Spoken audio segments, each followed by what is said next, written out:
while you all laugh behind the scenes. You want us sick, you think we're dumb. You want us blind and you want us drunk. You want us poor while you get more of everything. But you don't get to tell me what to think and what to do. No, you don't get to tell me what is true. 'Cause you're just liars, cheats and crooks. Change the rules and you burn the books. And so I don't believe a single word you say. You're all liars, fakes and cons. Want you out and we want you gone. So don't believe this time you'll get away. You want us tricked, you want us numb. You want us scared and you want us stung. You want us shot and you want us fought in every way. You want our minds, you want our time. You want us framed up in your crime. I hope you know that it's time to go and we're taking names. 'Cause you don't get to tell us what. All right, we're not going to play the full intro because I actually want to make sure that the audio is mildly adequate. I'm using the new computer built-in mic. So let me see how this sounds. Go to live.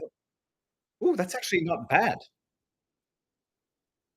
Okay, this is actually not bad. I'm using the new computer. You're going to see the light flashing because I didn't bring my flood lighting, although I think I might have some here. I'm in basement in communist Canada. I have crossed the border into -17. It was cold this morning, but not cold enough to do the Impimba effect. I threw a pot of boiling water up in the air, and may or may not have made the neighbors think I'm totally crazy because they see someone coming out half dressed, wild hair, throwing a bucket of boiling water into the air. Yeah, the audio is great, says Matthew Ennis, who's going to be in our show today. Well, not in our show, spiritually speaking. Yeah, this is amazing. I didn't bring my mic. I didn't bring the lighting. And we're going off the bare essentials, which is just the new computer, people. The new computer. Still can't get over what it cost, but that is the cost of doing business. Intro song, 5 times August, Liars, Cheats, and Crooks. It's on Liars, Cheats, and Crooks. It's on Apple, iTunes, whatever the heck that store is. So I've come back to Canada. Just do a brief intro. Traveling with kids alone is not easy. I'm not sure that it's easier with a second parent, because then the kids think they can even misbehave even more. But the hectic travel on, what was the date yesterday? December 21st.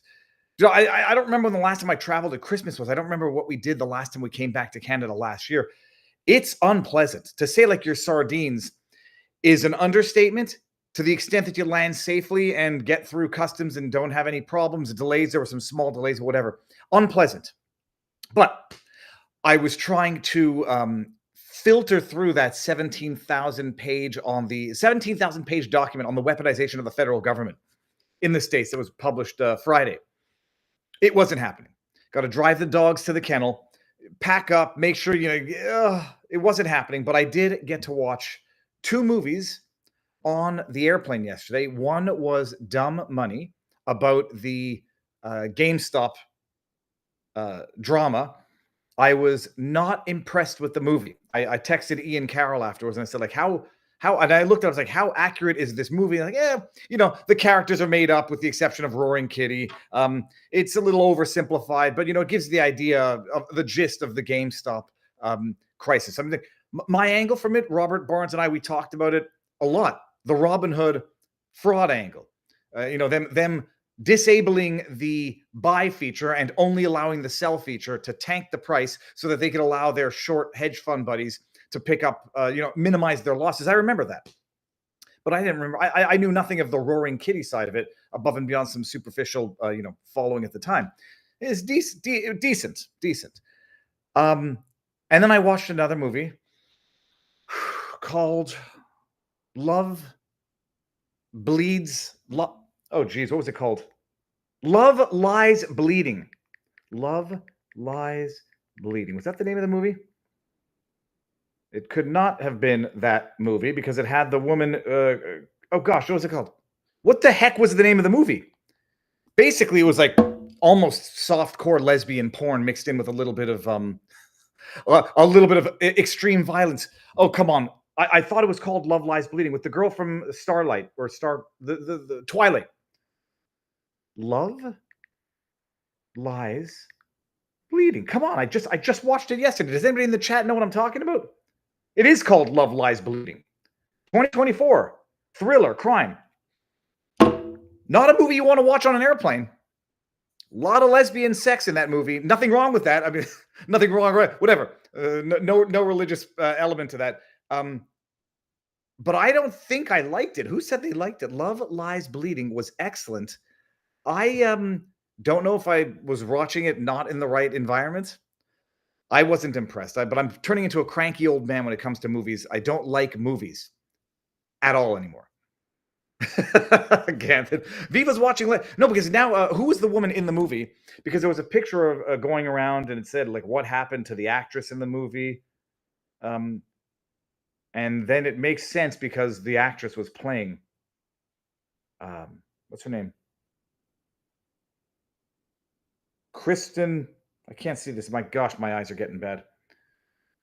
Her name was Kristen Stewart. Had recently sat for a photo op and it wasn't flattering, but now people can probably understand it was for the movie. Okay, we're going to talk about some stuff today, but we're going to first start with a bit of a laugh before we actually have to get into the awful news, awful coverage. I mean, we're living through a world where there is no reality. There is no objective reality. There's no objective morality. And it is incessant 24/7 propaganda, spin, rubbish. Because we have come back to Canada for the holidays, we'll start with a little bit of Pierre Poilievre doing the rounds on breakfast television. I once hosted breakfast television. I don't think they're going to invite me back anymore ever again. From a post of a man named Andrew Perez. I'm not putting anybody on blast here. I'm just, I'll criticize on Twitter. I'm damn well going to criticize on my show. Principal, Perez Strategies, political commentator, and liberal strategist. That tells you everything you need to know. Freelance writer, nonprofit board leader, Fife House, CASP_CA, he, him. In case anybody had any doubts, gotta add the pronouns. Oh, is he? Hold on a second. Why does he look like he's on breakfast television? Anyhow, either way, he put out a tweet, and he's calling Pierre Poilievre a misogynist. I'll read you the tweet before we watch the video, so you can understand just how unhinged everything is. In order to have an assessment of reality, you have to get your info from everywhere and then do your best to piece it together. It's really disgusting to see the misogyny Pierre Poilievre hurls at talented female journalist Karen Ciolin in this interview clip simply for doing her job. Misogyny. Okay. Wake up, Canada. This man has a consistent 20 to 25 point lead in public opinion polling. We can't allow PP to win in a sweeping majority and reshape Canada in ways that won't be easy to reverse. If he's got a 20 to 25 point lead in the poll, I don't know if you're right or you're wrong. Maybe you want to think, why is that the case? You made an accusation of misogyny. I'm all ears, Andrew. Let's hear this horrid demonstration of anti-woman misogyny. I don't know if there's any other type of misogyny. That might be what we call a neoplasm. Misogyny. Let's hear Pierre Poilievre being a misogynist. These programs, well, the pharmacare program hasn't given out a single jar of medication, a single pill. The so-called dental care program, according to the government's own numbers, has not helped 97% of people. Well, no, 1 million Canadians, more than 1 million Canadians have access to that program, have received coverage to that program. 89% of dentists in this country, according to government numbers, 89% of dentists in this country have signed up for the dental care program. Would a conservative government... Dude, she just said more than 1 million have signed up for it, not have received benefits, just if we're actually parsing words. But bear in mind, people, this is not a debate. This is breakfast television inviting Pierre Poilievre on.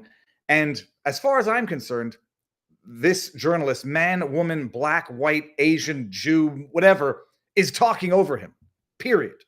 Those programs. Would a conservative government cut the dental care program? Can you tell the 1 million Canadians who are right now receiving coverage under that plan, whether or not they will continue to have coverage under a Conservative government?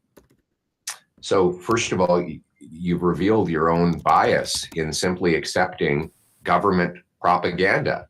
We don't know how many people have actually benefited from it. Is that just because you say so, sir? Is that just because you say so? What evidence or data do you have that we cannot trust those numbers? Good question. Oh, where do you want me to start? You could start with Monday. Were you awake on Monday? Their deficit was 55% bigger than they said. 23 billion 8 months ago. Over the 40 billion. So we can't trust what they say Period. On financial numbers. Their carbon tax was not supposed to go above 11 cents. And then it goes on. By the way, did anybody notice any misogyny there? Oh, were you awake on Monday? He wouldn't have said that if she were a man. And by the way, the sophistry, I don't know what, if signing up means having received the benefits. I'm not sure that it does mean that. But on the one hand, you can be a little, play both sides. If her number is that 1 million people have signed up for it, that doesn't mean that 1 million Canadians have received coverage under the dental plan for which they've signed up. And that's assuming you believe the numbers. I mean, how dare anybody believe anything the government says? They projected a budget of $40 billion deficit, and they were at $63 billion the day they were supposed to give their fiscal update last week, and then Chrystia Freeland resigned. And now Justin Trudeau is basically done. He's basically done the second they get back from Christmas break. They are going to trigger a new election, declare they're going to vote and pass a non-confidence vote because now they have the support of the NDP and Jagmeet Singh. We'll get to that in a second. But not only was there no misogyny in that, to suggest that you have to go kitty gloves on a journalist because she's a woman is misogyny, you idiot. It's the low expectation. What is it now? The soft bigotry or just bigotry of low expectations. Oh, she's a woman. She's a young girl. I better not be too mean on her because she might cry. That's misogyny. You treat a young woman journalist like you would treat Walter Cronkite. He's dead, but I think he's dead. Is he dead? I don't know. Not the slightest bit of misogyny. But you can say the accusation and then the word stays, much like the wrap-up smears, where you throw out the accusation, other people report on the accusation. You look up Pierre Poilievre breakfast television now, and you're going to see all of these government-subsidized propagandist outlets repeating the lie and making truth of the lie to the point where smooth-brained idiots, although he's a liberal strategist, so he's just a godforsaken scoundrel liar, will make truth of the lie. Walter Cronkite is dead? Okay, good. I felt bad. I mean, he has to be. If I remember him from my childhood, I'm 45 already. But yeah, so Pierre Poilievre, in as much as I don't have much faith in the Liberals, not liberal, I have no faith in the Liberals. I don't have much faith in the Conservatives. He's good in soundbite interviews like that. And he's good at not letting these idiots get away with it. Oh, what numbers are you relying on? Breakfast television. I'm trying to Google, how much government subsidy they got from the federal and the bailout, either digital or, COVID ads, government ads. What is their level of subsidy from the federal government that they're now running the talking points on, ignoring the fact that the federal government lies through its teeth and can't provide accurate information? Hey, how much did that the budget for the ArriveCan app? How much did that end up costing? But then, like I said, when they get back over Christmas, they're done because I covered the two letters from Liberals, the Don Valley Liberals, and there was another one calling on Justin Trudeau to resign. And now you got Jagmeet Singh. I keep looking at the wrong place for the camera. The camera's right there. You're looking at the stupid green dot, which is like, if I look at the green dot, I'm not looking at you guys in the eyes. I got to look like right there, look at you in the eyes. Jagmeet Singh. And by the way, this is going to be a bit of a theme, it's a bit of a theme of life. The left projects, period. A lot of people do it. It's not strictly a lefty thing, but when it comes to politics and it comes to lefties, progressive Democrats, liberals, all they do is project, and it's called the iron law of woke or lefty projection. So when you read that and you understand that, and by the way, when I make that accusation, I'm very much aware that someone's going to say Viva is projecting by accusing others of projecting. Ha ha ha, we got Viva. I'm aware of that. And I assess myself and say, well, I'm criticizing, let's take an example. Jagmeet Singh of being a godforsaken hypocrite. I have to say, step back. Viva, if someone were to call you a hypocrite, what would they look at? What would they draw by way of evidence to say, Viva, you are a hypocrite in that you apply different standards to others than you apply to yourself? Good luck with that, because I live with that neuroses day in and day out. Jagmeet Singh is a projecting buffoon. And so when you read him saying bootlickers for billionaires, you know that he's talking about himself. This is what Jagmeet Singh has to say. And I thought, again, it was from the parody account because there's a Jagmeet Singh's ego or something like that. Jagmeet Singh's Hypocrisy. It's Justin Trudeau's ego. Fantastic parody accounts. Jagmeet Singh writes, bootlicker for billionaires. Why don't you tell Canadians what you were up to a week ago, Pierre? Actually, I'll do it. Oh, what was he doing? Oh, fundraising. God forbid. A closed-door fundraiser in a $17 million mansion in one of Toronto's swankiest areas. Remember the word swanky, by the way. Tell us, Pierre, which CEOs did you meet and what did you promise to cut in exchange for their checks? Healthcare? Dental care? So appreciate the accusations. Bootlicker for billionaire, attending a swanky fundraiser, and making promises to billionaires for his political future. Okay. Some of you might not know this. Others will if you've been around the channel for a little while, because I've brought this one up a couple of times and I love it. It will never get old. And it will never stop being applicable until this POS scumbag is out of office forever. In response to that tweet, and I love it, I'm done. I'm calling assholes assholes. I'm sorry. I'm not sorry. Who am I kidding? I'm sorry. He's an asshole. He's an asshole. You are such a hypocritical asshole. It truly defies belief. If you don't remember this article, it's from 8 years ago, but my goodness, has it aged? It's aged like some of these custom bikes that Jagmeet has in his upscale, wherever the hell he lives. This was an article in Toronto Life called The Greatest Showman. The left has pinned its hopes on Jagmeet Singh, a charismatic leader with a taste for flashy suits and a following that should make Justin Trudeau nervous. The making of a political superstar. Swanky. Oh, he said swanky. They said flashy. This was my favorite section from this article. It's just amazing. The NDP, the New Democrat Party. This is a man of the people. Jagmeet has a taste for dandy luxuries that don't comport with the monkish minimalism of his party. He wears bespoke suits in the slim British style. His favorite is a brown tweed with cobalt blue stripes designed by a tailor in New Delhi, which he often pairs with a millennial pink turban. He owns 2 Rolex watches, an Oyster Perpetual Datejust, and a Submariner. Both were gifts. Oh, who were they gifts from, Jagmeet? Says you've accused Pierre of selling out for favors or offering favors for whatever the hell. Where'd you get these? I'm just curious. From your parents. Both were gifts. A crimson BMW coupe. I don't think those actually cost all that much, if we're being fair. A BMW coupe cost. No idea what those cost. Let's see. 2025 BMW M4 coupe. 100,000. Okay, well, maybe they're more expensive than I thought they were. Never mind. I'll skip that one. No more benefit of the doubt. I just don't know what kind of car that is. A crimson BMW coupe, 6 designer bicycles. And this is Jagmeet testifying to his own minimalist, monkish, fighting for the people, a man of the people. I have just an absurd number of bikes, he says, more than one person should have. His kirpan, a ceremonial Sikh dagger he wears under his jacket, is a steel designed by a metalworker outside Boston. Since joining Queen's Park in 2011, Singh has become one of the city's most devoted partygoers, a regular at King West night spots and gala fundraisers, at fashion shows and Raptor games. This is the asshole who's accusing Pierre of being a bootlicker for billionaires and attending fundraisers at swanky areas.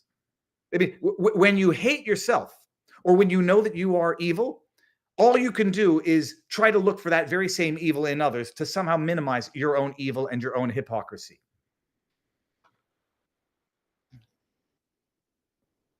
Hold on 1 second. I love it when Viva Fry pronounces the car as a military coup. Did I say coup or coupe? It's either a chicken coop or a military coup, one way or the other. That's Jagmeet Singh, and they've triggered the or at least they've announced. He comes out and he signed a letter saying, yeah, I'm going to vote no confidence. The second after we get back from Christmas break, I'm going to vote to take down the Trudeau government, which will happen to fall 5 days after I've secured my federal pension. Mother effing scumbag. All right. That was the light part of the show, people. Wait till we get into the heavy stuff. Ben Lovejoy says, I'm just here to say Rumble rules. My portfolio this M was a great gift, and I can't get enough. Viva. Blessings to all.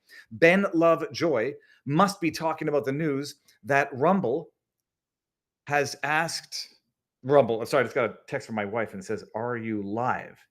I am live, period. For a second, I thought it said, no, it said alive. I am live. I have to sneak into a basement bunker in order to do a live. Yeah, the news of the day, Rumble has partnered with, or there's a company that has invested $775 million in Rumble. Rumble, 775 million. I don't know the name of it. Tether?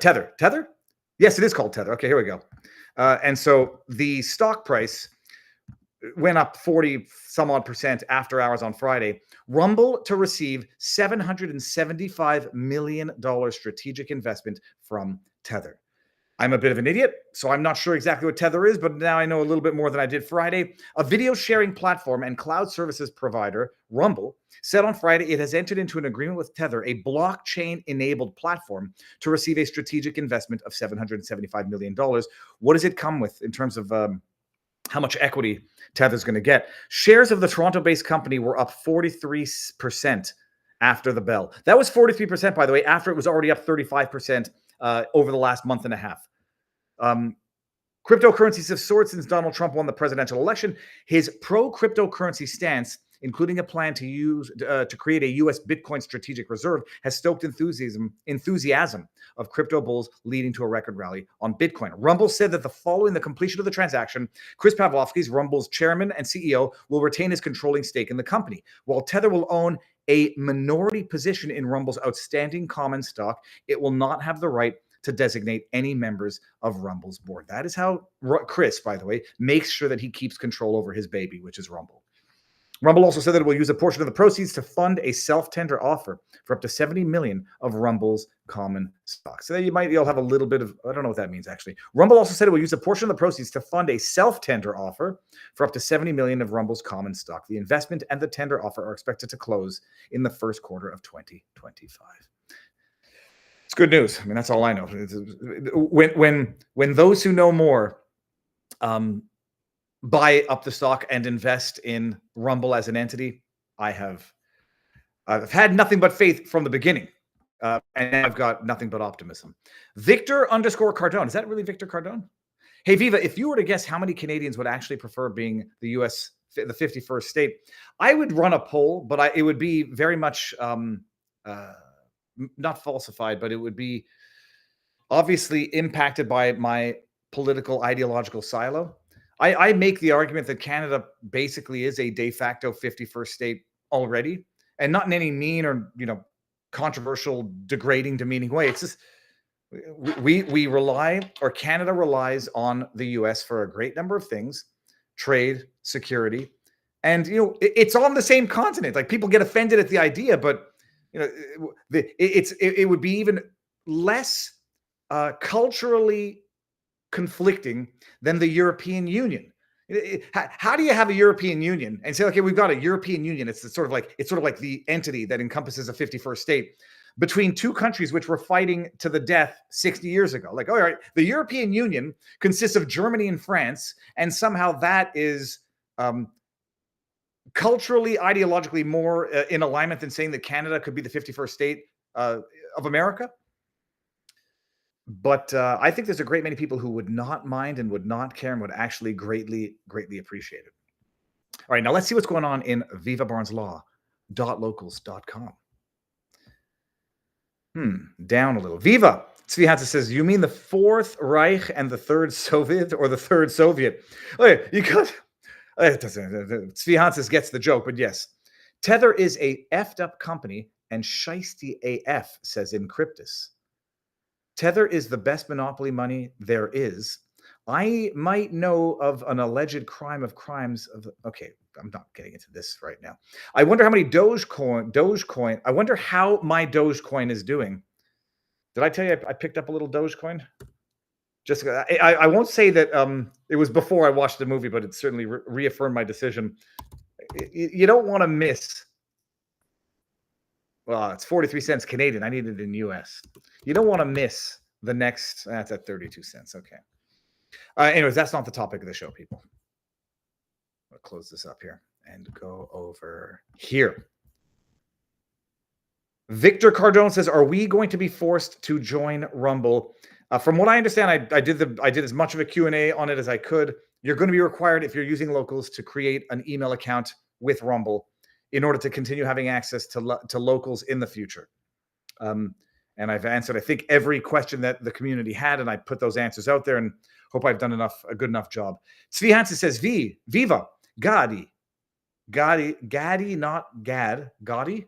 Taub replied, and he is aware of you. Not sure if he got the message from you, though. Well, I'd like to have him on now because actually this might be the perfect segue. Let me just see something here. Gadi Taub. Okay. Gaudi Taub. Let me just see something here. Oh Lordy. We're going to get into the German attack committed by a Muslim Saudi and being blamed on the AfD and Elon Musk and the Jews. But I want to see one thing first here, because if I'm not mistaken, and I don't want to make a mistake,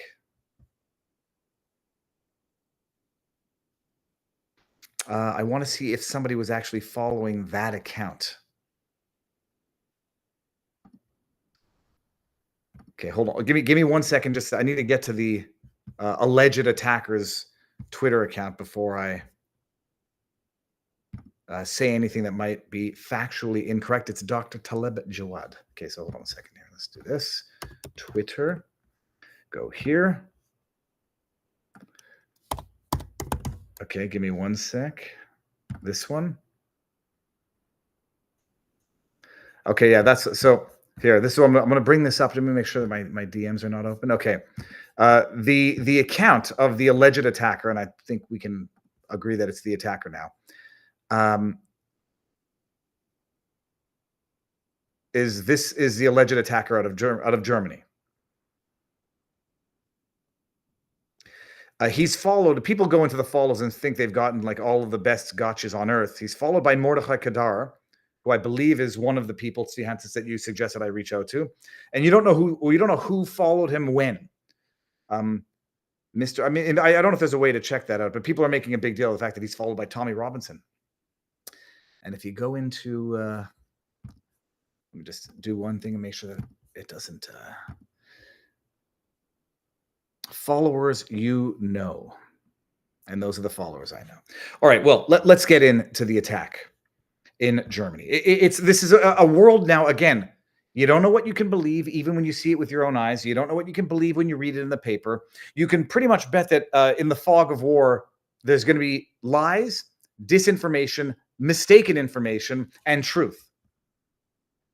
And that is pretty much all you can rely on. It's going to be chaos.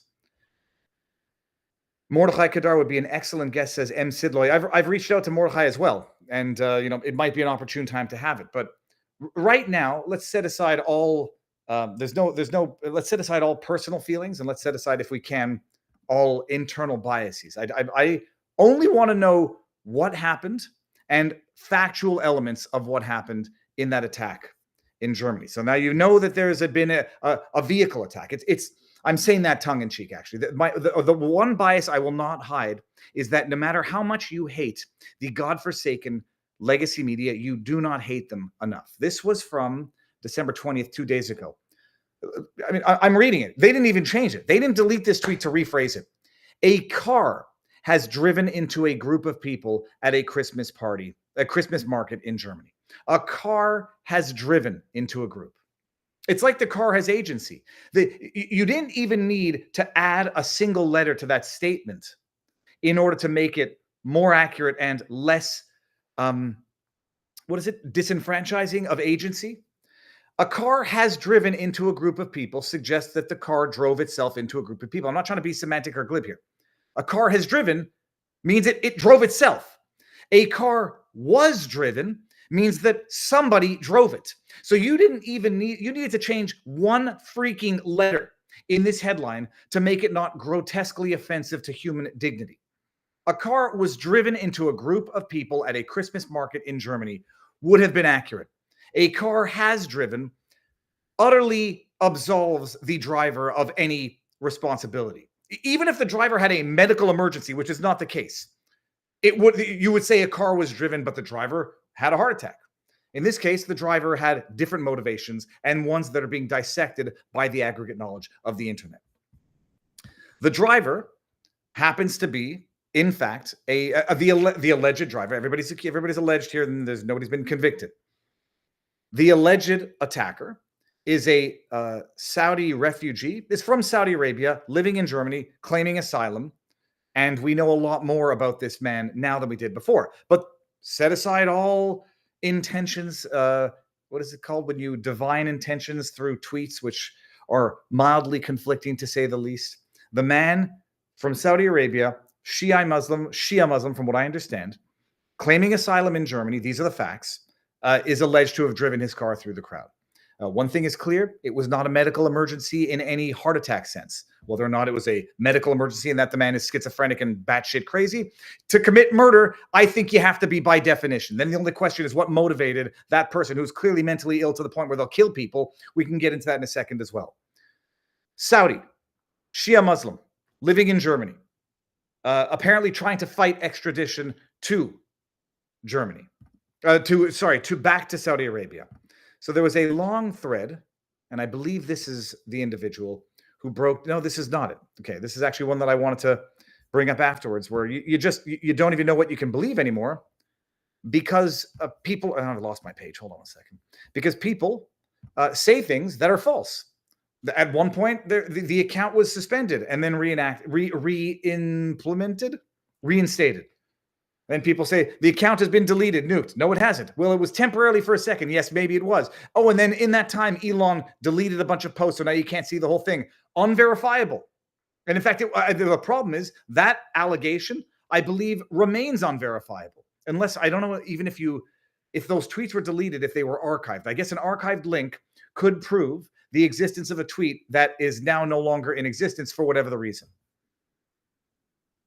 But the tweet that broke down the individual, let me just see here. Not that one.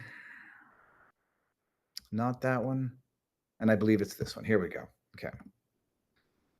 This is coming from a man. I don't know any of these. A Saudi political commentator, writer, and public speaker, frequent guest on CNN, BBC, and France 24. Well, now I'm suspicious.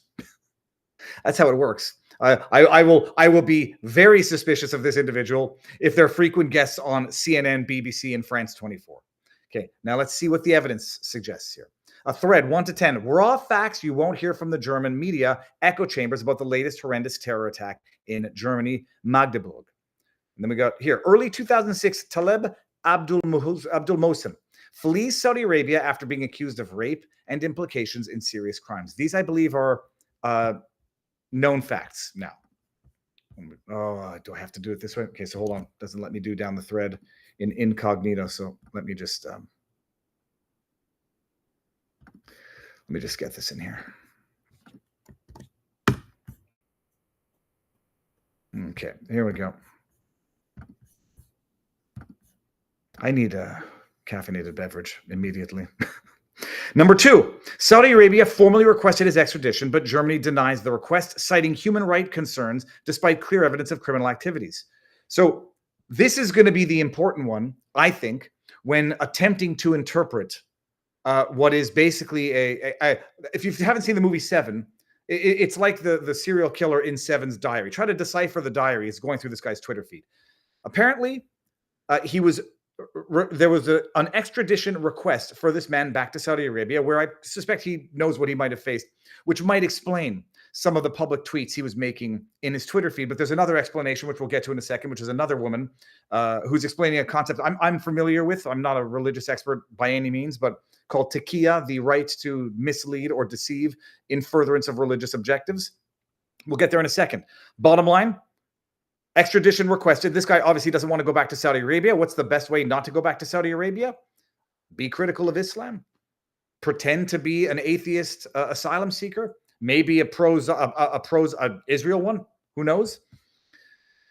Post asylum in Germany. After arriving in Germany, Abdul Mohsen reinvents himself as a dissident, publicly declaring himself as atheist and ex-Muslim. The move appeared strategic, likely aimed at securing full asylum protection in Germany by portraying himself as a victim of persecution rather than a fugitive from justice. 4 of 10. Abdul Mohsen begins working in a government hospital in Germany as a psychiatrist. Shockingly, while holding this position, he's publicly active in criminal activities, including human trafficking, smuggling young girls. I'd like to see some of the evidence for this. Encouraging girls and minors from Saudi Arabia and Gulf countries to flee to Germany. These activities raise serious concerns about his involvement of certain human rights organizations, which may have facilitated or turned a blind eye to these crimes. This angle requires urgent investigation. 5 of 10 threat. Direct threats against Germany. In 2023 to 2024, Abdul Mohsen makes explicit threats against Germany, which authorities dismiss as, quote, freedom of expression. It's ironic who gets freedom of expression and who doesn't, because they're locking up native Brits for complaining about immigration problems in England. He was active on social media, repeatedly tweeting and posting voice recordings where he made explicit threats against Germany, openly considered the German government his enemy, claiming that Germany was conspiring against him and against all Saudi asylum seekers. These posts were publicly accessible and alarming, yet German authorities failed to respond or investigate further. And here we actually have some of this. The paranoid claims and repeated threats were clear indicators of a dangerous mindset, yet they were ignored by authorities despite being warned by many ex-users who tagged the German police in case they were not doing their job. Let's just see an example. 3rd, the thing I can hardly believe is Germany's recklessness in imagining that committing a series of crimes against the Saudi opposition will pass without accountability. They think that even if Talib al-Abdus remains out of prison, he will not bring justice. They will live in their delusions due to lack of... Whatever, you could read these. This is straight out of the movie 7.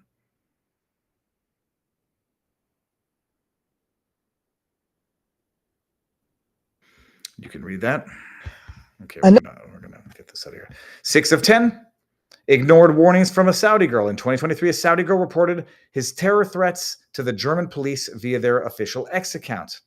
She sent multiple messages warning that Abdul Mohsen repeatedly and publicly threatened to run over Germans and kill them through his social media accounts. Despite these clear and repeated warnings, the Berlin police and German authorities ignored her messages and failed to act.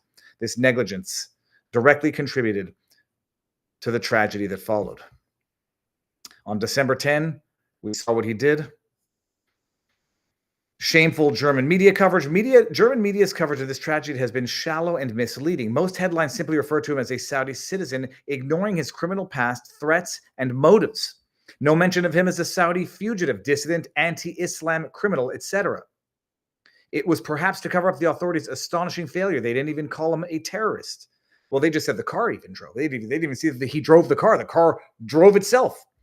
No context was provided about his background and ignored warnings. The focus on his original nationality rather than his criminal history and explicit threats is a disservice to public understanding.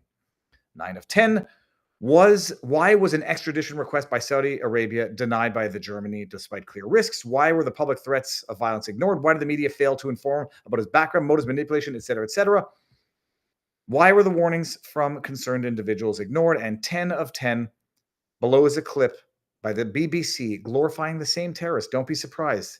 It's happened over and over again and may never stop until the West wakes up and takes decisive action to put an end to terrorism. I want to see what this is.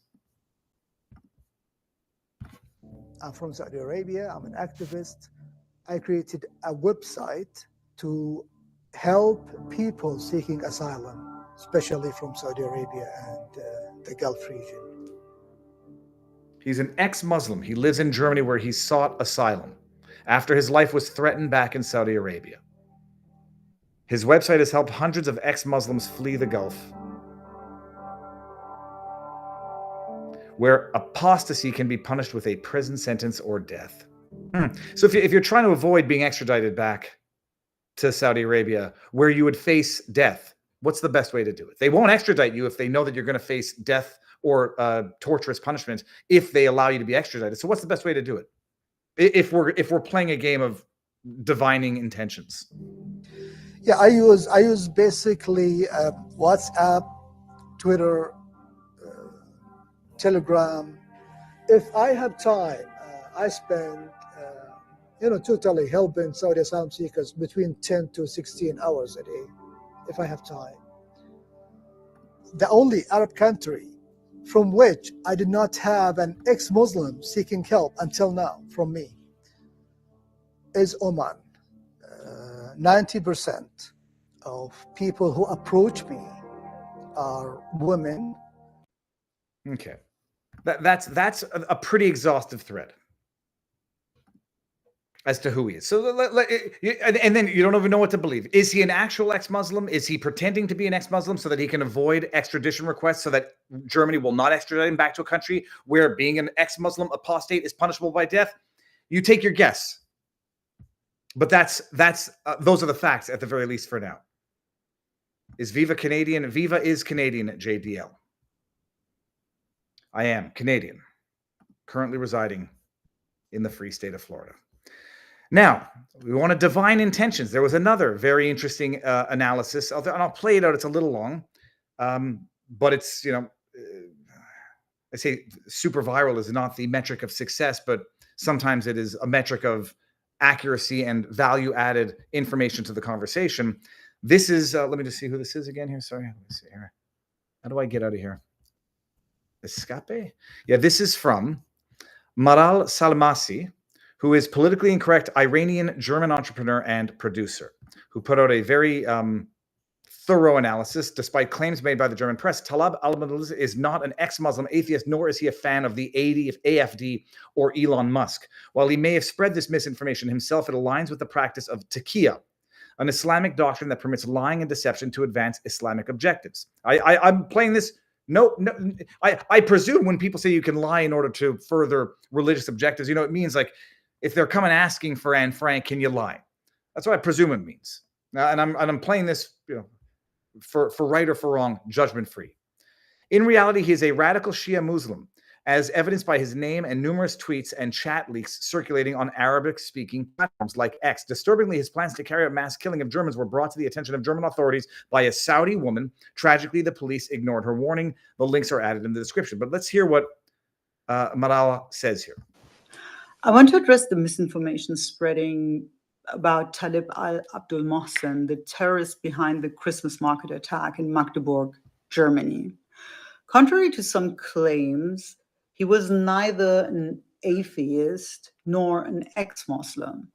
Taleb falsely portrayed himself as an atheist ex-Muslim and victim of the Saudi regime while simultaneously accusing the German government of prosecuting female Saudi asylum seekers and promoting an agenda to Islamize Europe.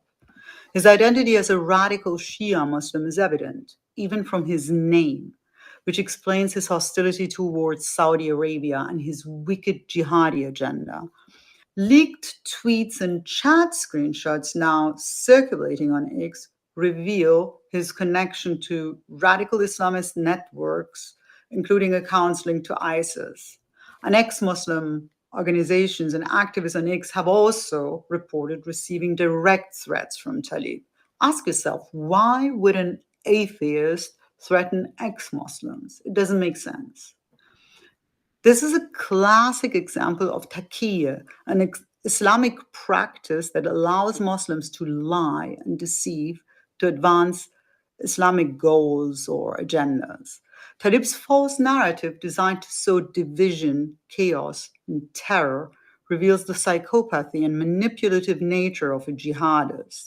His actions seek to destabilize and confuse society, to paralyze any meaningful response to radical threats. By portraying himself as a victim of Sunni Saudi Arabia, who he, from his radical Shia perspective, considers fake Muslims, he furthers both his jihadist goals and his sectarian battle. Individuals like Taleb have no loyalty to earthly life. Their sadomasochistic lives are entirely devoted to preparing for Judgment Day, where the infidel will finally suffer eternal torture in hellfire, while they will be rewarded in paradise for their earthly sacrifices, complete with the infamous promise of 72 virgins. Without a doubt, Taleb is not an atheist. For terrorists like him, life is a temporary means to serve his violent, apocalyptic vision of divine will. Pretty darn interesting analysis. and I'll share it with everybody so that you can read it at your leisure, listen to it at your leisure, share it at your leisure. Link. All right, now let me just put this down here a little bit like that. As I sit down on this couch, my ass pressure is actually causing it to sink. So that's an analysis. Now, I'm not just open to all evidence. I overtly seek it because I want to make sure that I don't have a blind spot either. And the theory, by the way, like I admit I have my bias, and I think it's absolutely insanely idiotic to say that this man was an AfD, Alternative for Deutschland supporter, and an Elon Musk supporter. The caveat that he might be an Elon Musk supporter is a little bit easier to rationalize, because even people who want to commit acts of mass murder don't like censorship. And so the fact that he doesn't like censorship, it might be because he wants to more easily facilitate his acts of mass murder and spread his ideology without being censored. So, the idea that, he likes Elon Musk, that's tantamount to saying he wants free speech, which is something that I presume even the most murderous of murderers want. To say that he's a far-right Alternative for Deutschland, which is the AfD, Christine Anderson's party, it's laughably stupid, and it's actually offensively demeaning to the victims, among others. Why? Now, some people are going to say he was far-right, and the reason why he attacked Christians as a Muslim Saudi man, the reason why he attacked Christians at a market was to promote Islamophobic sentiment to hurt Muslims. I mean, this was a Norm Macdonald joke once upon a time, but that is the logic. That's the rationale, because there's no other rationale that makes sense as to why. There is another one, which I'll get to, the Jews. Why would a Saudi Muslim man, even if he's an ex-Muslim atheist, so-called, if he's an Alternative for Deutschland supporter, why would he kill German Christians at a Christmas market at Christmas? It doesn't make sense unless you twist your head into these mental gymnastics and say he's doing it to stoke anti-Islamic, Islamophobic sentiment in Germany to the AfD's content. That is, I don't know how you respond to something like that, except to say that if that's what he's trying to do, and your rationale is it's sort of like a double fakie, that he's doing it to make Muslims look bad. Well, if he's doing it and it actually makes the AfD look bad, then even by that own twisted, morbid logic, what he's doing will not help the AfD anyhow, even if he were in fact an AfD supporter, a sick in the head, mentally unwell individual who thought that it would help the AfD to stoke anti-Islamic sentiment in Europe by killing Christians at a Christian market. So by the premises of its own delusional, irrational justification, it doesn't make sense, because if it's true that he is in fact an AfD supporter, it's only going to make the AfD look bad and not actually stoke anti-Islamic sentiment. So it doesn't make sense on its own face. The other rationale is that he's a Jew or a Jewish supporter. And I'm not. So you can make fun and laugh at the ideas, but then the problem is people actually still have them. And so laughing at them is not going to, A, prove anybody wrong who believes them, or B, respond to the, as outlandish as it might be, the accusation. So I'm bringing up a tweet from Based and Biased, and it's not out of, I'm not trying to put him on blast. I'm not trying to put him on blast at all. I follow him, and he's value added to the conversation. I said, what's the best evidence that this guy was supporting Jews or Israel? And the best evidence are the tweets of a madman. So I said, what do you think this is all about? And here's a tweet where in his profile, I don't know what the date is, but I'm just going to presume that it's relatively recent. A series of tweets explaining why I wrote in my bio that I love Israel. And then another one that says, the religion of God is Judaism. What's amazing on the one hand is that these could be outright trolls. Like this could be parody. It could be an outright troll, or it just could be the tweets of an absolutely insane, will be murderer, alleged murderer. Or it could be exactly what Salam said, Takia, which is putting out these tweets. If you're trying to seek asylum and you're trying to ensure that you don't get extradited to a country where they allegedly execute apostates, that this is how you do it. You can't send me back to Saudi Arabia. I just said I love Israel and Judaism. They're going to kill me. So between those three possibilities, you pick the most likely one, and it's probably the most obvious one, that a man who will then later on go to kill Christians at a Christmas market, he didn't do it because of a genuine love for Jewish God or Jewish belief, because in as much as you can criticize Israel for a lot of things, and I don't know, Jews for whatever you want, the proportion of Israeli or Jewish terrorist attacks on Christians, there have been certainly some attacks, and typically it's, I mean, I know of them. They're back in the day more related to the Middle East conflict and encampments. I'm not saying that they don't exist, full stop. When you go and you measure the proportion, Jewish terrorist attacks on Christians, even if you believe that this guy was legit in these sentiments, they're not all that frequent. The most likely, if a dude does not want to get extradited back to Saudi Arabia to face punishment for his crimes, what better way than to say, I'm an ex-Muslim who supports Jews. I profess that the Jewish God is the God. I love Israel. And now Germany, if you send me back to Saudi Arabia, they're obviously going to kill me. But I want to read the chat because I know that some people are going to disagree with me. But so that is the evidence. What's the evidence that he's an actual Jew Mossad agent? Well, that he put out a bunch of tweets that are totally incongruous, saying that he believes in Jewish God and loves the state of Israel, and that therefore this was a Jewish terrorist attack on Christians because the Saudi ex-Muslim man who's living in Germany seeking asylum put out a couple of tweets in his mentally unhinged reality. That even if you take them at face value and assume he meant them. That's the justification to say this guy's an AFD supporter. What was this one that I had up here? So anyways, based and biased, I'm not putting you on the blast. I say, what do you think this is all about? What I think that's all about is a guy trying to ensure that he doesn't get extradited to Saudi Arabia. That's what I think it's all about. What do I think this is not about? This is not an Alternative for Deutschland. Saudi Arabian Shia Muslim killing Christians at a Christmas market on Christmas, doing it in the name of or in support of Elon Musk, the AFD, or Israel. That's what I think. And I think it's outlandishly stupid. This is the level of the egregiousness of the lies. Yes, he's an ex-Muslim. He's an ex-Muslim Saudi Shia killing Christians. But it's not a terrorist attack, and it's actually the far right in Germany doing it. Yeah, that's right. The far right in Germany are killing Christians to promote their far right agenda by demonizing Islam and Muslims, and in so doing, actually demonizing and making the AFD look bad, and that's how they fulfill their political objectives. You got to be an idiot. I mean, bottom line, you got to be an idiot to think that. Now, I had one more thing here. Why did I bring this one up? Elon Musk deleted all evidence available, and now he's accusing the, quote, legacy media, end quote, of misinformation. I don't know who this person is. Military activist observer, independent. Okay. These are the things that you just don't know anymore.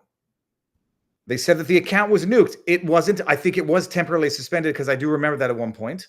They say people are following it. Draw some correlations. My goodness, people went and started following Luigi Mangione after he killed people. I'm not sure that you can know much about that unless the follow predated the events. And even then, there might be some, I say, good reason for which the people would be following a man who's talking about killing Germans. There might be a good reason to follow accounts like that. Maybe the German police should have been doing it. Maybe if the German police would be listed as one of the people following that account, this wouldn't have happened. But people post information, it becomes unverifiable, and it becomes just a fog of war disinformation, confounding reality with suspicion. And you can't really even easily verify if it's true. The account is not taken down. That's easy. It's up there in real time. Oh, he nuked everything earlier than November. No, he didn't. Because I can go back and scroll through that. I'm seeing a ton of stuff. Oh, but he nuked certain stuff that you won't see anymore. Well, that's great. That's something I can't verify to even disprove.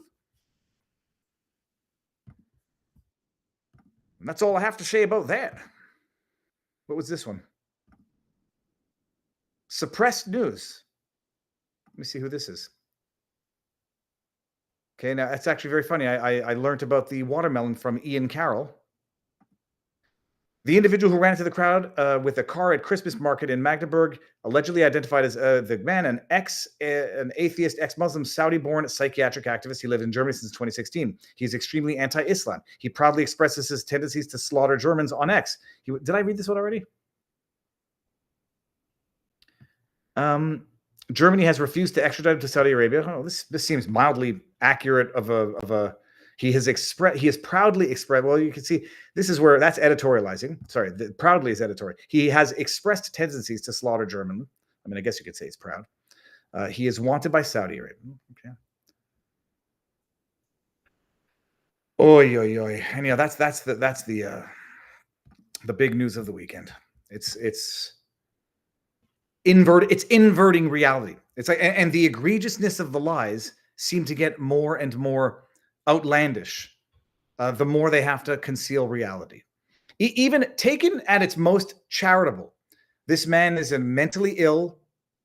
It wasn't specifically ideologically motivated, and he's just a criminal from a foreign country who's mentally unwell. By the way, that sounds a lot like what Trump is saying is coming up south of the border. You know, they're mentally ill individuals. They're draining their asylums. At its most charitable, this is not Islamic terrorism. It's a mentally ill psychiatrist who's clearly unhinged, deranged, and a criminal, doing everything he can to avoid extradition back to the country, and then snaps and decides to go murder people. And what more horrific way to do it at Christmas than running a car into a Christmas market? At its most charitable, the German police and the German government have some blood on their hands, and they have some explaining to do. At its least charitable, you got even bigger issues.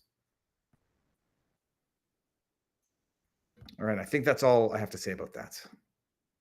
And I'm sure about it because the next video that I'm going to bring up is Don Lemon. Let's go to the chat over on vivabarneslaw.locals.com and see what's going on. I'm guessing Barnes is still recovering and won't be able to make it today. Oh, I should have said that at the beginning. We are doing our Barnes show tomorrow at 3 o'clock. There was a timing issue for today because I got to go to a Christmas party tonight.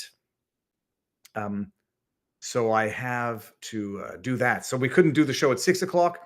Tomorrow, I'm going on with Pantelis at 10:30. I think we might co-stream that. I'll see if he's game with that. Pantelis is truly the Canadian Rogan podcaster. And I say that despite wanting myself to be the Canadian Rogan podcaster, even if I'm doing it out of Florida. Pantelis, if you don't know him, he's amazing. So go check out his channel, check him out. I'm going to be live with him tomorrow, 10:30-ish. And then I'm going to come back and do the Sunday show with Barnes tomorrow at 3-ish. And then we've got another party tomorrow night because it's Christmas. So that was back to the vivabarneslaw.locals.com chat. Then we got Lily America. Viva, do you ever slow down? I wish I had a quarter of your energy. As a matter of fact, I get tired just from watching all the stuff you do. Please tell Robert we are all thinking about him and enjoy this time with his family. Hopefully he is resting and not focused on the problems of the world. Merry Christmas, everyone. Merry Christmas to you, Lily America. Apparently, not that anybody's going to care for this bit of info. Apparently, I was snoring so loud yesterday that both my wife and my kid had to leave. We're all sharing a big bed. They had to leave the room. I wake up in the middle of the night, and I'm like, looking to feel for my wife and my kid. Nobody's there. And no dog either, because I don't have the dog now. I was all alone in bed, and apparently I was snoring so loud that the people in the other room heard me. So that's that. Okay. Back to the chat on Viva Barnes Law. And I was going to do an AMA on the airplane yesterday, but I don't know how those things work. Free Spring says, oh my God, you don't want to be Rogan meathead. Okay. You know what I mean. But I like Rogan anyhow. Recortes says the quote, he is right wing, end quote, is PR spin of the left. What they do is add anyone who is violent to the right. So it makes the right look worse than them. Soon Stalin and Mao will be on the right. No, but it's just that the rationale for calling him an AFD supporter, it's evil and it's psychotic itself. Now, whether or not there are some tweets that need explaining, the more logical explanation is the one that I've given. But the bottom line, ow, that hurts.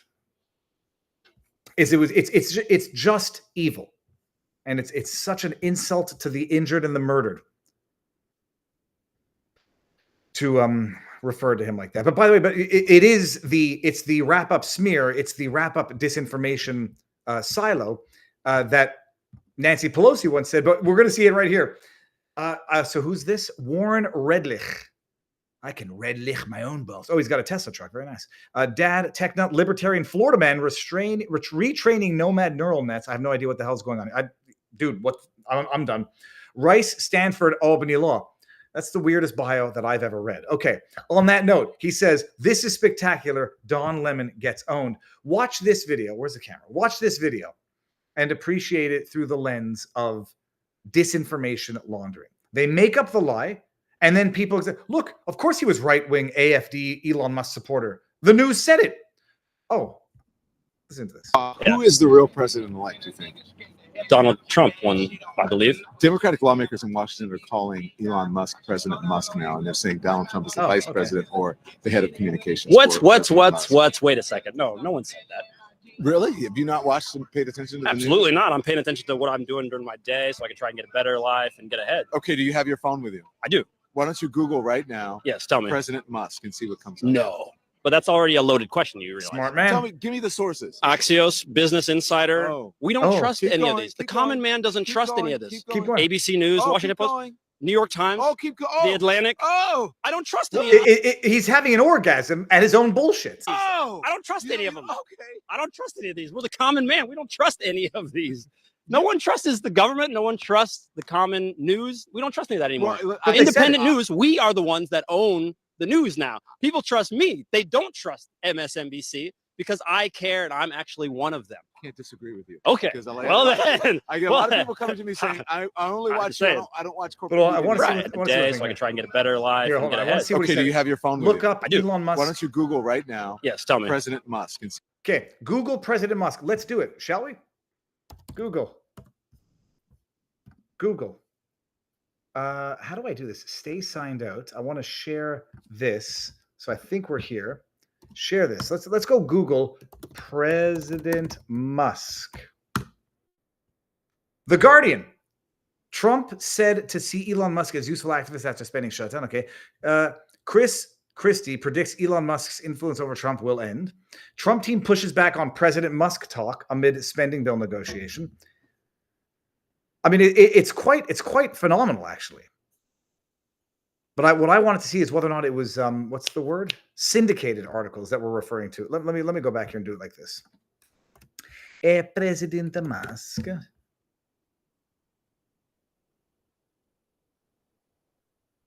Yeah, whatever. One thing is for certain. You're right, Don Lemon. It's only the most lyingest of propagandist outlets that are referring to Elon Musk as President Musk. Am I still here? I believe I should be still here. Yeah. Only the most propagandist of the outlets, peeps. So you know it's got to be true because they say that they make up the lie. They report on the lie. They then report on the reporting of the lie to make truth of the lie. That is the disinformation laundering. In real time, beautifully put.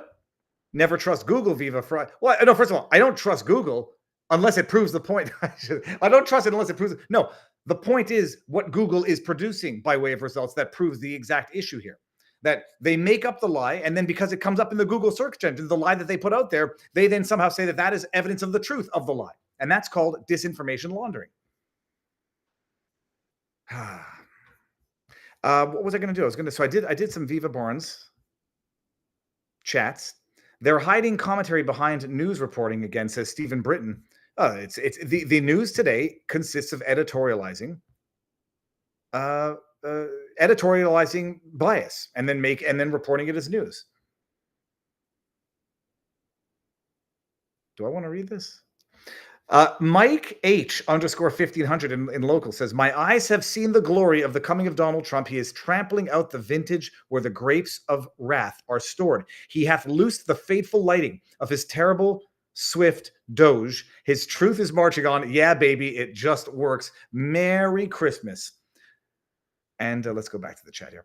Viva, check this short video out. It's a good one. It says a special SOV. Carlin. Okay, so I'll watch that after the 7 minutes. Let me go over to Rumble and see what's going on Rumble. Oh my goodness! Matthew Ennis reminded me of what I'm supposed to do. We got one more topic, people. Jeez Louise, we got one more topic. Thank you, Matthew. We're talking about the report on the weaponization of the federal government. My gosh, I'm freaking senile. I've really paid attention to. Okay, fam. We got Ben Lovejoy. I'm here to say that I love Rumble Rules. Okay, I got that one as well. Okay. Oh my God, I'm so stupid. Thank you, Matthew. All right. So yesterday, as I'm driving, I'm coming back to where we started this stream off. I shared the report link to the 17,000 page report of the weaponization of the federal government to our locals community. And I said, folks, I'm going to try to decipher it. I'm going to try to siphon through this, decipher it while I'm on a plane, and it never happened. And then we have a member of our community, Matthew Ennis. Hold on, let me make sure I don't screw anything up here. Also known as Encryptus. And his email, because he offers he's developed an AI that summarizes things. I'm a little scared of AI in terms of accuracy, but I wholly recognize I cannot go through a 17,000 page report. No human can. It's almost by design, and it is to confuse and obfuscate so that the general population does not understand just how weaponized the federal government has gotten. Encryptus, INCRYPTUS, at EncryptTech, INCRYPTECH.com, has developed his own proprietary AI, whatever the hell it is, algorithm, and has summarized the document for us. Is this it? No, that's the actual report. But then the actual, I know, oh, here we go. So it's called Unraveling the Truth. This is going to blow your freaking minds, people. And Encryptus is the man. Unraveling the Truth, How AI Unlocked a 17,000 page government report on alleged crimes and corruption. Introduction. Even the summary is almost too long for my attention span. The Weaponization of Government Report, a sprawling 17,000 page document, details allegations of federal crimes, abuse of power, corruption by some of the most influential figures in government, business, and society. Within its vast pages lies the story of alleged misconduct from obstruction. This sounds like it's AI generated, but damn good. Suppressing free speech, manipulating public policy. Sheer volume of the report poses a significant barrier to the public understanding and accountability. This is amazing. Recognizing this challenge, I developed a custom AI agent inside ChatGPT to analyze, summarize, and uncover the report's findings in a way that's accessible to everyone. By breaking through the overwhelming complexity of the document, this tool allows you to easily explore the report's key allegations, draw critical connections, and understand the broader implications for democracy.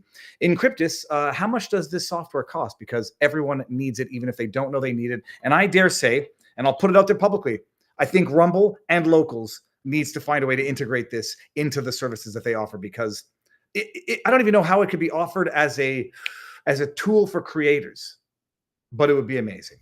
If anybody can think of a good way to do it, snip, clip, and tag this section on the social medias to Rumble, because it's amazing. This article introduces the 6-part series summarizing the most critical findings, the accompanying articles addressing specific aspects of the report, and the revolutionary AI tool that made it possible. The challenge. Okay, do we want to do this? The tools I build are, I'm going to read these out loud from now on, so if you don't want me to, don't do it. The tools I build are fully custom built. You can use this current tool for free, built into ChatGPT. I'm not yet on ChatGPT, but I guess I'm going to have to get on ChatGPT. Where did I just put the window here? Okay, so we're still here. We're good. Okay, let's get into this. Okay, fine. I'll share this link with everybody so that you can read it. The 6-part articles here. Start the, gosh, this is going to get complicated. Can I go down like this? Part 1, the most heinous act found in the report, focuses on the single most egregious crime or abuse identified in the report, the impact, and the individuals responsible. The timeline of events, Joe Biden's role. Gosh, this is one heck of a... How are we going to break this down here? Link. You guys can take that and you can do with it as you deem appropriate. Wow, the mic is actually really good on this computer. I want to build a tool for locals and creators to add all their content into it and then summarize it. Link here. Let me read what Encryptus has texted me. I want to build a tool for locals, for creators to add all of their content into it and then summarize or search for things that may have been said at different episodes even years ago. I would love it so that I could go back to my best predictions and worst predictions. Now, but how am I going to do this here? Because this is even more. Part one. I want to take this one here. Let's take this one. Part two. I think this is it. Okay. Bada bing, bada boom. Abuse of power. Too long. I've lost my attention already. Okay. I'm joking, by the way. I've already scrolled through this. I just have to scroll through. Abuse of power. A comprehensive list of alleged federal crimes by key figures in government and society. This is amazing. The following is a comprehensive list of details, allegations of potential federal crimes committed by the key figures across government, corporate, yada, yada, yada. These individuals, including high-ranking officials, corporate executives, policymakers, are alleged to have violated laws protecting the integrity of the United States justice system, ... Bruce Orr, what he allegedly did, collusion with foreign entities. Incident: maintained unauthorized contact with Christopher Steele, the man behind the PP dossier bullshit report financed by the DNC during the production of the discredited Steele dossier. Then it gives you the specific crime: acting as a foreign agent without government notification. Explanation: engaged in activities that furthered foreign interests without proper authorization or disclosure to DOJ.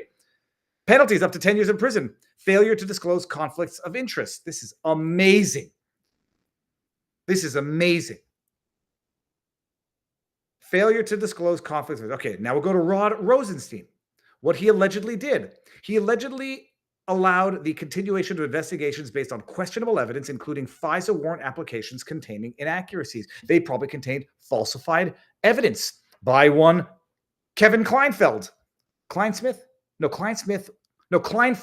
was the attorney from Carlito's Way. Kevin Kleinsmith was the attorney for the FBI who falsified evidence. Specific crime: deprivation of rights under color of law. Obstruction of justice: allegedly withheld or delayed disclosure of documents to Congress related to the origins of the Russia investigation. Encryptus, if I'm being not even picky, but if I'm asking for too much, it would be great if this would reference the page of the report where people could go verify the information itself. I mean, I know I can go do it by doing Control F, but if this summary were able to even have a hyperlink to the page of the document, holy hell. You know what? Encryptus, just keep that between us. Give me that so I can look like the smartest man on earth. AI level intelligence, people. Sally Yates. Let's hear what Sally Yates had to do.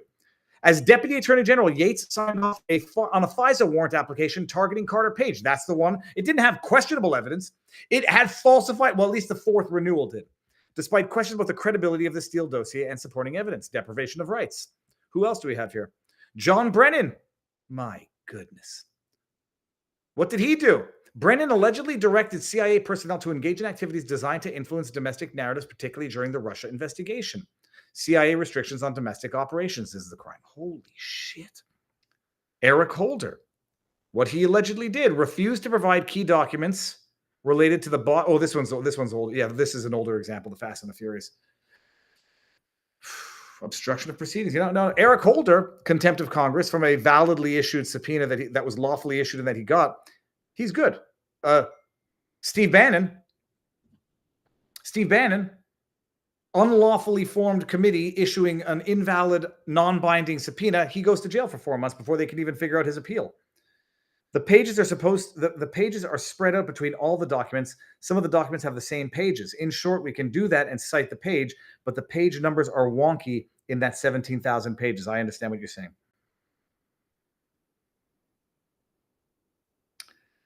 It's amazing. It's just, this is amazing. Andrew Weissman. Let's get to Weissman.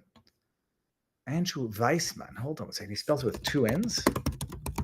Andrew Weissman, American attorney. Let me just see something here. See, typically what I was told, he is Jewish.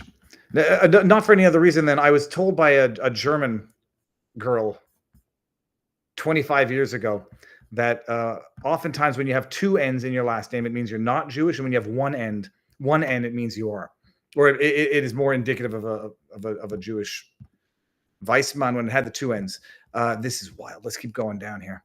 Weissman, what did he do? Allegedly pursued politically motivated investigations, including aggressive tactics against associates of President Trump during the Mueller investigation. Conspiracy of rights. Then we got James Comey. Shared sensitive memos containing classified information about meetings with President Trump to influence public opinion and investigators. These people are the scum of the effing earth. Jack Dorsey. Ooh, Ooh, former CEO of Twitter. Dorsey oversaw decisions to suppress content critical of the federal COVID-19 policies, the Hunter Biden laptop story, election integrity concerns, allegedly coordinated with federal agencies to restrict unlawful content, conspiracy against rights. Rochelle Walensky. Well, you know that's going to have to do with COVID. What did she do? False, misleading public health information. You don't say, Encryptus, with your amazing AI summarizing generator. As CDC director, Walensky made public statements about COVID-19 vaccine efficacy, masking other policies, and pandemic that later proved to be inaccurate. They were lies at the time, and they knew it. These statements influenced major policy decisions and public behavior. Specific crime, false statements. So this is unfreaking believable tool that everybody needs to have if you don't know that you need it, and I have it. It's all mine, people. It's amazing. And if you're in our locals community, I don't even know if you have to be to go follow that thread. I'm going to go through that in a little more detail this afternoon. And, it's going to confirm what I already know and what I already believe, but I want better details so that if I have Pisco back on again, a lefty, that I can, drop the hard evidence on these idiots who might not even have the attention span or the not the word is the wherewithal, but rather the impetus to go use these tools to summarize and make accessible what would otherwise be monumentally inaccessible. What is this tool, says Kenneth? It is an AI tool created by one of our locals members, Encryptus, and you can reach out to Encryptus for business opportunities. I have the tool open right now. Anything you want to ask it. Maybe someone on another platform wants to ask a question that we can ask live. I will show you how to use it, and you can use it live during a debate. All right, Encryptus, I'll ask you the question. Am I the only one on screen here? The question I would like to ask it is,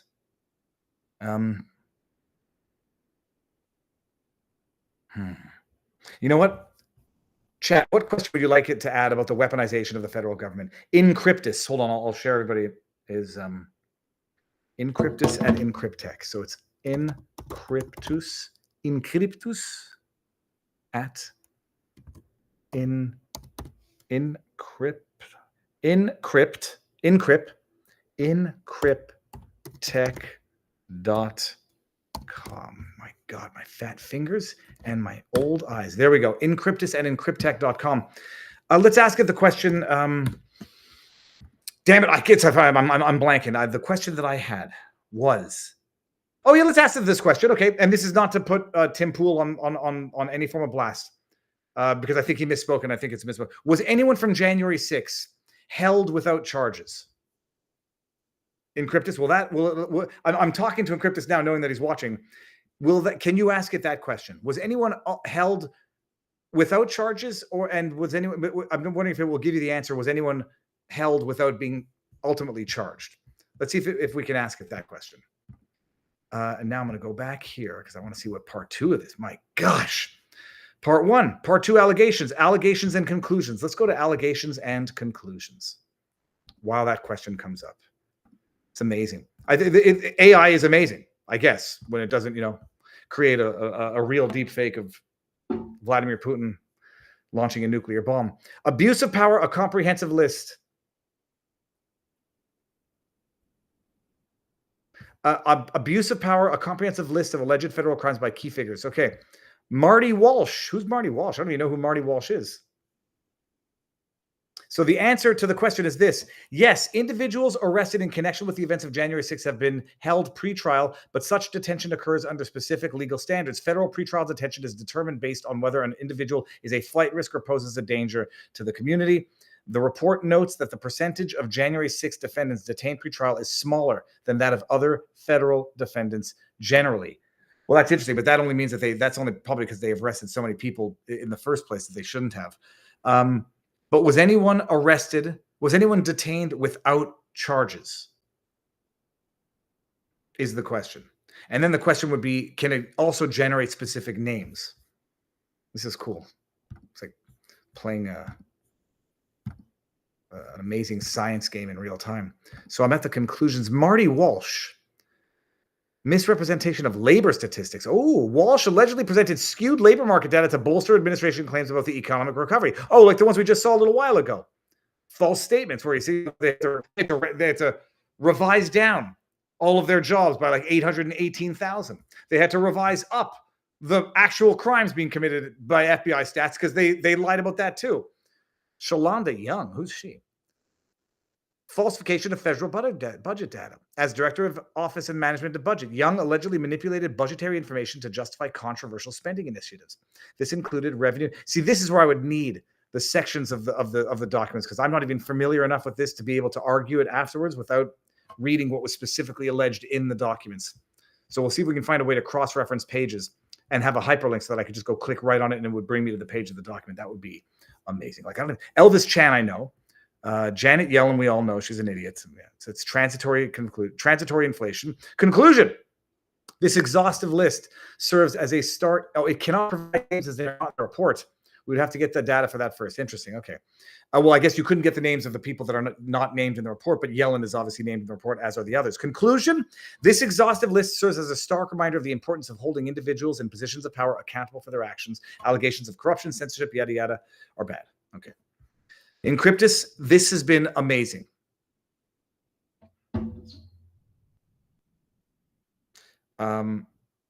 Okay, that's it, people. That's the report on the weaponization of government. You'll go to our vivabarneslaw.locals.com community and go through that thread. And I'm going to go through that thread later on today. Oh yeah, hold on. Wait, I didn't get that one. Come on. Yeah, and how about this one? Hold on. Get your jokes ready. Shh. You heard that? I banged my nose on the bottom of a pool once. Not alcohol related, not at night. Just swimming too low to the bottom. And ever since then, my nose clicks when I push it that side. How did so many get... Okay, I'm not reading that. See, this is all the way down here. You guys can use it too, says Encryptus. Ask Encryptus to publish the Epstein list. Well, it would only be the best surmising as to who might be on the Epstein list, but I don't know if I'll ask Grok about that. All right, peeps, I'm going to do a short exclusive. We'll do an AMA over at Locals. I was going to do an AMA on Twitter, but it'll seem pretentious, I think. I don't know. What the hell do I have to say? But we'll go and we're going to have our after party at Locals, and I'll get to some questions that I might have missed there. I'll see you all tomorrow at least twice. We got a new subscriber. Booyah. MC58GA, welcome to the club, our above average law community. Oh, and by the way, stay tuned. Everyone who's a supporter on Locals is going to get Louis the Lobster in digital format, like a flip book. I don't know how exactly it's going to be presented. The book is almost done. Like, it's almost done to the point where it's going to be on Amazon sooner than later, or self-publishing. I don't know where we're going to do that. But everyone who is an annual subscriber is going to get it for free. I'm going to make it Content Plus accessible to everyone who subscribes as an annual subscriber, as a bit of an incentive and as a thank you for everyone who is already an annual subscriber. Illustrations are done by the daughter of a member of our community, and they're beautiful. This book has been sitting in my back burner for 15 freaking years. Well, maybe that's exaggeration. 12 years. It's been sitting in the back burner. I wrote it, sent it to myself by email, copyrighted it, and then sat on it. And it's almost ready for public release. So stay tuned for that. And I'm on tomorrow, 10:30 with Pantelis in the morning, Barnes at 3 o'clock-ish for our Sunday show on a Monday, our recap end of the year. It's going to be amazing. And thank you all for being here. So Merry Christmas to everyone. Happy Hanukkah if you're celebrating Hanukkah. Happy holidays. Happy New Year. Enjoy this time of year, even when it's minus 17. I'm going to go out there and get some fresh air because I haven't seen the sunlight yet today. Enjoy it all for the good and the bad, because spending time with family, not that it's bad, but it's not easy for everybody. So, and be well, and I'll see you tomorrow. But thank you all for being here, peeps. And heading on over to vivabarneslaw.locals.com after party now. See you tomorrow. Booyah.